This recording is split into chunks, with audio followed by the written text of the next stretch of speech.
si aad u fahanto walaal xaaskaaga waxaad joojisaa boqolkiiba 80 ilaa iyo 90 eedaynta aad eedaynaysid. eedayntu reer ma dhisto, laakiin eedaynta waxaa ka dhalata isdifaac baa ka dhasha.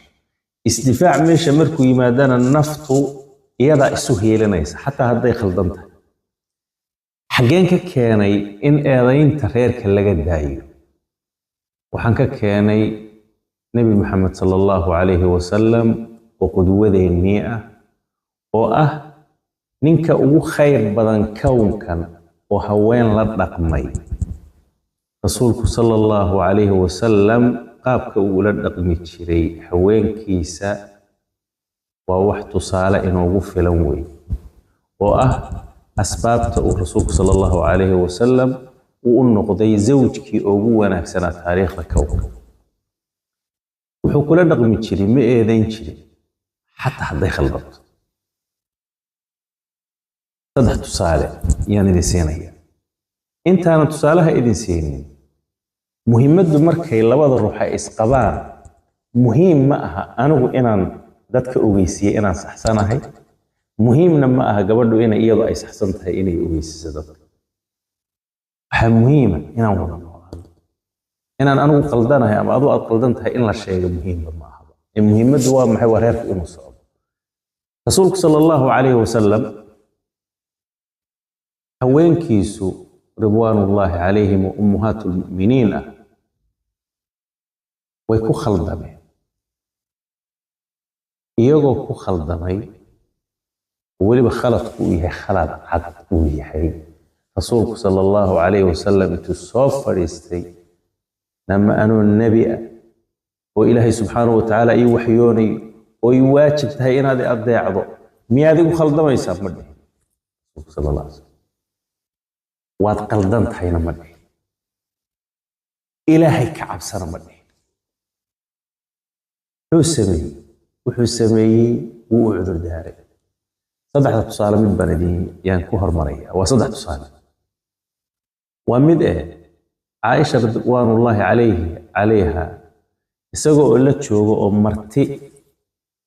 martidii ugu qiimaha badnayd ee taariikhda oo saxaabadii isagoo ay la joogto oo weliba casuumay yaa xaasaskiisii mid ka mid ah baa waxay ogaatay mindhaa inuu u baahan yahay cunto ziyaada ah oo cuntadii aanay ku fillayn. waxay marka u soo dirtay xeero hilib uu ku jiro. rasuulkay u adeegaysaa oo rasuulkay rabtaa sallallahu alayhi wasallam inay caawiso si martidiisa ay wax fiican u cunaan. qaadin bay u soo dhiibtay xeeradii isagoo waduu marka gurigii ka soo galay. caaisha aragtay ninkan digsiga wada. saxaabadiina meeshu waa hal qol ma aha, xataa guryo fara badan ma aha, waa la wada fadhiyaa. rasuulka sallallahu alayhi wasallam iyo saxaabada hortiisa iyo caaisha intay gacanta ku dhufatay xeeradii bay afka dhulka u gelisay.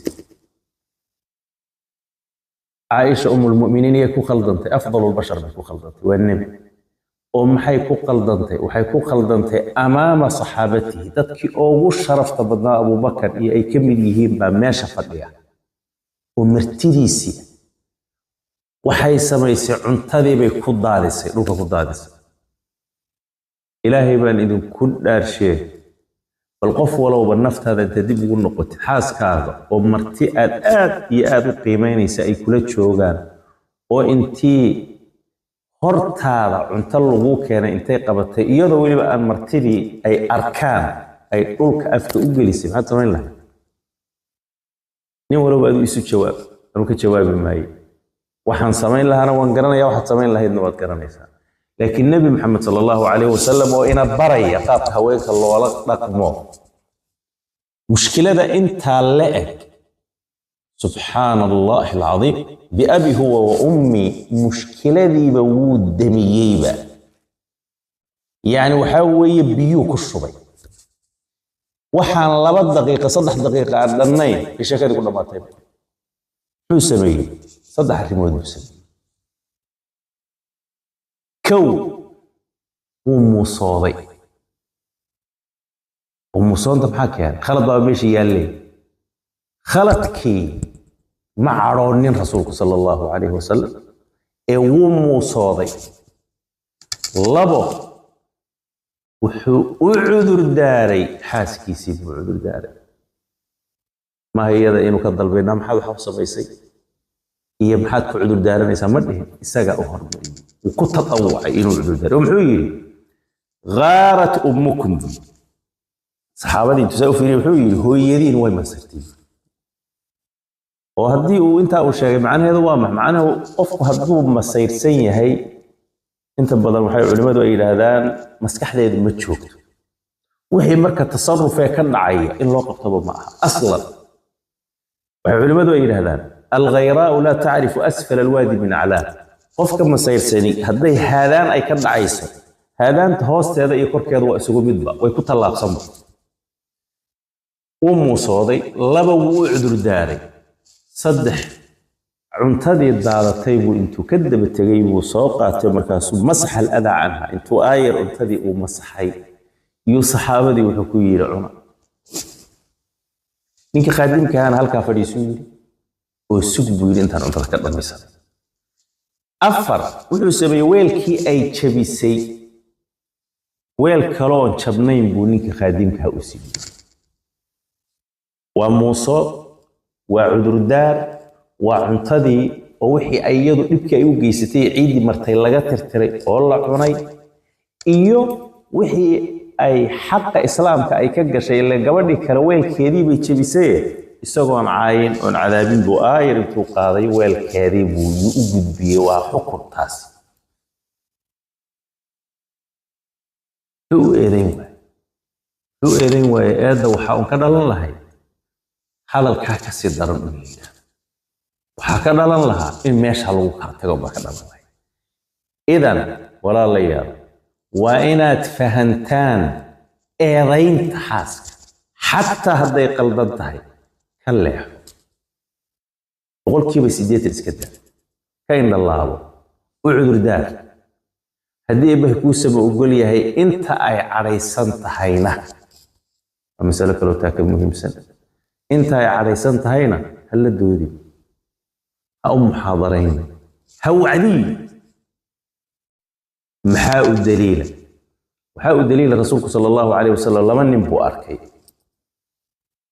أو إسحيصتها نبا عريسا أو حول مريديه انتي كعين ووجهي سجدوتي يعني جبي يسبقوا النقضية بس هذه النارتي أقلوا النقضية نبي محمد صلى الله عليه وسلم هو أركي بركز وحويري إني لأعلم كلمة أو كما قال لو قالها لذهب عنه ما يجي وفكا يعني هرية وحان أقالنا بكلمة هدو يراهدو وحان ربو هايستقو كتاقي لهاو سؤال بماشي هذا رسولك صلى الله عليه وسلم حو أوغو أرواي ورنية وكلمة دات به وددك أوغو شيغي كلمة هدو يراهدو قفكا سؤين وانا أكسلان لا واي ورسولك صلى الله عليه وسلم انتو نينك أوغو تغوده واي وروحان waxay culimadu ay yiraahdeen wuxuu u dhihi waayay rasuulku sallallahu alayhi wasallam qofku markuu cadhaysan yahay aqligiisu waa xidhay adigu haddaad damacdo inaad wacdido ama aad wax u sheegto waxaa laga yaabaa wuxuu ku dhacay wax ka daran inuu kugu yiraahdo subhanallah isla ninka laftigiisa